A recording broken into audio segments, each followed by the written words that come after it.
Hello বন্ধুরা, welcome to only sports view. তো এই ভিডিওতে একটু আইএসএল এ মোহনবাগানকে নিয়ে আপডেট রয়েছে এবং তার পাশাপাশি সুপার কাপ নিয়ে বেশ কিছু গুরুত্বপূর্ণ আপডেট রয়েছে। তো ভিডিওটি সবাই শেষ পর্যন্ত দেখতে থাকো, আর চ্যানেলে নতুন হয়ে থাকলে চ্যানেলটি সাবস্ক্রাইব করে পাশে থাকা বেল আইকনটিকে অন করে পাশে থেকো। তো প্রথমে যদি মোহনবাগান টিমকে নিয়ে কথা বলা হয়, তো মোহনবাগান টিমের প্রত্যেকটি প্লেয়ারই যোগ দিয়ে দিয়েছে সেমিফাইনালের জন্য। যেখানে মোহনবাগান টিমের প্রথম সেমিফাইনাল রয়েছে 3 তারিখ, তো সেকেন্ড সেমিফাইনাল রয়েছে 7 তারিখ। তো এই দুটো সেমিফাইনাল ম্যাচের জন্য তারা যোগ দিয়ে দিয়েছে প্রত্যেকটা প্লেয়ারই। তো অনেক আগেই বিদেশি প্লেয়াররা তো যোগ দিয়েই দিয়েছে যারা ইন্ডিয়ান টিমের ন্যাশনাল ক্যাম্পে ছিল। যেখানে মোহনবাগান টিম থেকে লিস্টান ক্লাসো, আপুয়া, আশিক কুরনিয়ান, শুভাশিস বোস এরা ছিল ন্যাশনাল ক্যাম্পে। তো এদের একটু যোগ দিতে দেরি হয়েছে, তো এরা কালকে যোগ দিয়ে দিয়েছে সবাই। তো সেইখানেই মোহনবাগানের পুরো টিমই যোগ দিয়ে দিয়েছে সেমিফাইনাল খেলার জন্য। তো সেমিফাইনালের জন্য তারা রেডি হচ্ছে। সেখানেই সেমিফাইনালের জন্য প্রত্যেকটি প্লেয়ারই ফুল দমে অনুশীলন করছে। সেই জায়গাতেই মোহনবাগানের দুটো প্লেয়ার বাদে সবাই ফুল দমে অনুশীলন করছে। দুটো প্লেয়ার বলতে শুধুমাত্র মানবীর সিং আর আপুয়া বাদে সবাই অনুশীলন করছে ফুল দমে। তো এরা দুজন ন্যাশনাল ক্যাম্পে গিয়ে চোট পেয়েছিল, যেখানে মানবীর সিং সে তো আগেই চোট পেয়েছিল, যেটা ফার্স্ট ম্যাচ ছিল ফ্রেন্ডলি ম্যাচ ইন্ডিয়া ভার্সেস মালদ্বীপ। তো সেই ম্যাচের আগেই চোট পেয়েছিল, এই মালদ্বীপ ম্যাচের আগেই মানবীর সিং চোট পেয়েছিল। তো সেই জন্য সে চলে এসেছিল কলকাতায়। তো সে কলকাতা এসে রিহাব সারছে। সেই জায়গাতেই মানবীর সিংয়ের সেরে উঠতে আরও কিছুদিন সময় লাগবে। যেখানে মোহনবাগানের ফার্স্ট সেমিফাইনাল রয়েছে 3 তারিখ আর সেকেন্ড সেমিফাইনাল রয়েছে 7 তারিখ। তো এই দুটো ম্যাচে মানবীর সিংকে পাওয়া হয়তো যাবে না, যত সম্ভব না পাওয়ার চান্সই বেশি। তো সেখানে মানবীর সিংকে পেতে পেতে হয়তো ফাইনাল, যদি মোহনবাগান ফাইনালে উঠে যায় তো ফাইনালে পাওয়া যাবে মানবীর সিংকে। আর যদি পাওয়া যায় সেকেন্ড সেমিফাইনালটায় পাওয়া যেতে পারে, যেটা 7 তারিখ সেমিফাইনাল রয়েছে। তো সেই সেমিফাইনালটায় পাওয়ার চান্স আছে মানবীর সিংকে, তাও কতটা রয়েছে তো সেই বিষয়ে সন্দেহ রয়েছে। তো পুরোপুরি পাওয়া যাবে কিনা এ বিষয়ে সন্দেহ রয়েছে। তো সেইখানে ধরে রাখতে পারো মানবীর সিংকে ফাইনালের আগে পুরোপুরিভাবে পাওয়া যাবে না।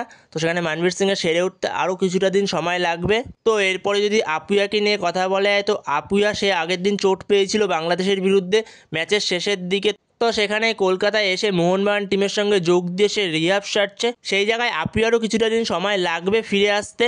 হয়তো প্রথম সেমিফাইনালটা তাকেও পাওয়া যাবে না, কিন্তু সে ফিট হওয়ার জন্য পুরোপুরিভাবে চেষ্টা করছে প্রথম সেমিফাইনালের আগে। প্রথম যে সেমিফাইনালটা রয়েছে মোহনবাগানের 3 তারিখ, তো সেই সেমিফাইনালের আগে পুরোপুরি ফিট হওয়ার চেষ্টা করছে আপুয়া। তো সেই জায়গায় দেখা যাক সে প্রথম সেমিফাইনালের আগে ফিট হতে পারে কিনা পুরোপুরিভাবে। যদি ফিট না হতে পারে তাহলে সেকেন্ড সেমিফাইনাল যেটা 7 তারিখ রয়েছে, তো সেই সেমিফাইনালে তাকে পাওয়া যাবে। তো সেই জায়গায় আপুয়া সেকেন্ড লেগ সেমিফাইনালের আগে পুরোপুরি ফিট হয়ে যাবে। দেখা যাক এখন ফার্স্ট লেগ সেমিফাইনালের আগে আপুয়া ফিট হতে পারে কিনা। তো এরপরে যদি সুপার কাপ নিয়ে কথা বলা যায়, সেইখানে সুপার কাপ প্রথমে হওয়ার কথা ছিল 18 এপ্রিল থেকে 27 এপ্রিল পর্যন্ত, মানে 9 দিনের একটা টুর্নামেন্ট করার কথা ছিল সুপার কাপ। যেখানে সুপার কাপের টুর্নামেন্টটা পুরো নকআউট টুর্নামেন্ট হবে। যেখানে সুপার কাপ হবে round of 16, quarter final, semifinal এবং ফাইনাল। তো সেইভাবেই সুপার কাপটা হবে, কিন্তু সুপার কাপের ডেট আবারও চেঞ্জ করা হয়েছে। যেখানে সুপার কাপের ডেট আবারও ঘোষণা করা হয়েছে 21 এপ্রিল থেকে 27 এপ্রিল পর্যন্ত সুপার কাপ হবে। যেখানে মাত্র 7 দিনের একটা টুর্নামেন্ট হবে। তো 7 দিনে কীভাবে শেষ করবে সুপার কাপ, তো সেটা সুপার কাপ ম্যানেজমেন্টই জানে। তো সেই জায়গাতে এই গরমের মধ্যে 7 দিনে একটা টুর্নামেন্ট কীভাবে শেষ করবে, তো সেটা সুপার কাপের ম্যানেজমেন্টই জানে। যেখানে উড়িষ্যার কলিঙ্গ স্টেডিয়ামে খেলা, তো সেই জায়গাতে উড়িষ্যার কলিঙ্গ স্টেডিয়ামে বিভৎস পরিমাণে গরম পড়ে এই এপ্রিল মাসে। তো সেইখানে কীভাবে শেষ করবে, তো সেটা সুপার কাপ ম্যানেজমেন্টই জানে। তো সেইখানে তো প্রতিদিন দুটো করে ম্যাচ থাকবে। যেখানে বিকেলে হয়তো একটা ম্যাচ থাকবে 4:45, 5টা থেকে বা 5:30 থেকে, আরেকটা রাতে ম্যাচ থাকবে 7:30 অথবা 8টা থেকে। তো এইভাবেই হয়তো সুপার কাপটা হবে। তো এটা খুবই একটা খারাপ সিদ্ধান্ত যে প্রতিদিন দুটো করে ম্যাচ দেওয়া। সেখানে ঠিক আছে নকআউট টুর্নামেন্টে করছে ঠিক আছে, কিন্তু তাই বলে প্রতিদিন দুটো করে ম্যাচ দেওয়া এই গরমের মধ্যে, বিকেলে যেই টিমটা ম্যাচ খেলবে তাদের অবস্থাটা কী হবে এই গরমের মধ্যে। তো যেখানে সুপার কাপটা প্রথমে 9 দিন ছিল, তো সেখান থেকে আবারও 7 দিনে নিয়ে আসলো সুপার কাপটাকে। যেখানে 21 তারিখ থেকে শুরু হবে, তো 27 তারিখে গিয়ে ফাইনাল হবে সুপার কাপের। আর সুপার কাপ নিয়ে যেরকম আপডেট ছিল, আইএসএলের 13টা টিমই খেলবে আর আই লিগ থেকে প্রথম 3টে টিম খেলবে।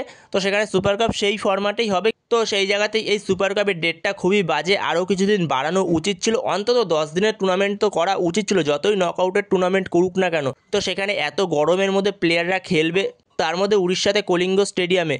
তো সেখানে ম্যানেজমেন্টের এই দিকটা একটু দেখা উচিত ছিল। তো সেইখানে এটাই এখনও পর্যন্ত অফিসিয়াল ডেট, 21 এপ্রিল থেকে 27 এপ্রিল পর্যন্ত হবে সুপার কাপ। তো বন্ধুরা, তোমাদের এই সুপার কাপ নিয়ে কী মতামত অবশ্যই কমেন্ট করে জানিও এ বিষয়। তো বন্ধুরা, এই ভিডিওতে এই পর্যন্তই। তো এই ভিডিওতে এই আপডেটগুলো নিয়ে আলোচনা করার ছিল। তো ভিডিওটি ভালো লাগলে অবশ্যই লাইক, শেয়ার, সাবস্ক্রাইব করতে ভুলো না। তো নেক্সট ভিডিওতে দেখা হচ্ছে, ততক্ষণের জন্য বাই বাই।